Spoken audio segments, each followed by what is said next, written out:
Okay, we're going to simulate a protective ventilation tool or PV tool on the G5. The purpose of this is to do an assessment first to assess recruitability of the patient's lungs, and then if they meet criteria, which I will explain, then we will do a recruitment maneuver on the patient. In order to access the PV tool, you'll go to Tools and PV tool there. And before you do the assessment portion, you're just going to make sure there's no contraindications, which would be patient triggering. We ideally want them paralyzed, but as long as they've not been participating and or triggering the ventilator, then we may be able to still get a successful maneuver. We just want to try to have no patient participation. The other thing is we want our IntelliCuff turned on, connected and turned on, so that way it automatically increases the pressure in the balloon 5 centimeters above where we've had it set to seal the airway. And that's just so we avoid any leaks and keep some accurate measurements along the PV loop. We're also going to make sure that there's no barotrauma, no risk for barotrauma, and hemodynamically stable, and that we don't have high ICPs. We just don't want to avoid any complications during the maneuver, since we are going to 40 centimeters of water pressure, and the total maneuver time for assessment in this scenario is 35 seconds. On the updated software, as soon as you click on PV tool, we have the assessment and recruitment options.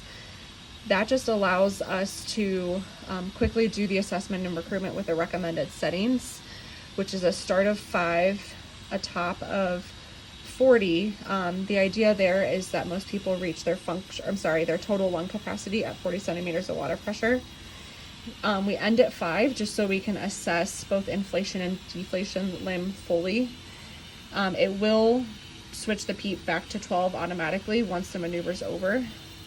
And then we have a ramp speed of 2 centimeters per second. We want to go as slow as possible, and that range there is 2 to 5 centimeters per second.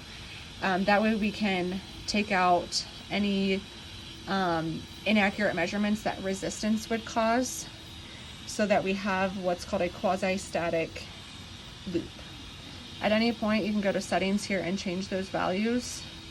So you can see here that range is 2 to 5.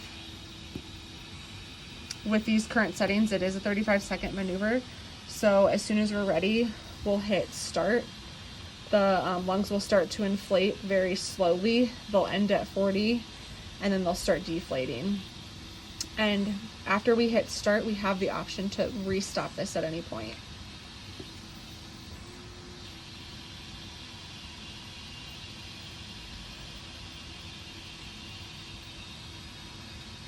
And it just tells you here at the top, recruitability assessment in progress, because we no longer have titling. Also reminds you to look at your patient, especially their monitor, to make sure their hemodynamics are okay.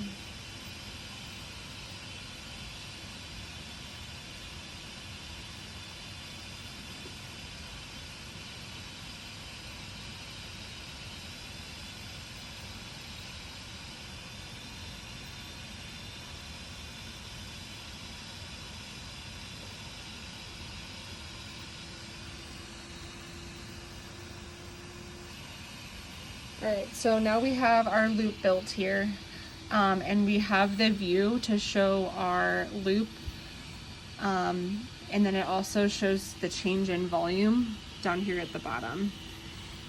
In order to assess our maximum hysteresis, or our greatest change in volume from the inflation to the deflation limb, and here we have inflation limb, deflation limb, we can click on cursor 1.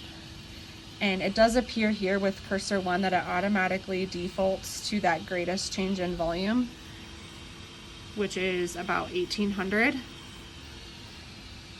And then when you go to cursor 2, it's going to show our change in volume at that 40 centimeters of water pressure, and or that total lung capacity, which is on the deflation limb 2,345. what we're going to calculate here is your greatest change in volume, or your maximum hysteresis, which is representing your patient's working functional residual capacity. And we're going to divide it by the working total lung capacity, which was that 2,345 there.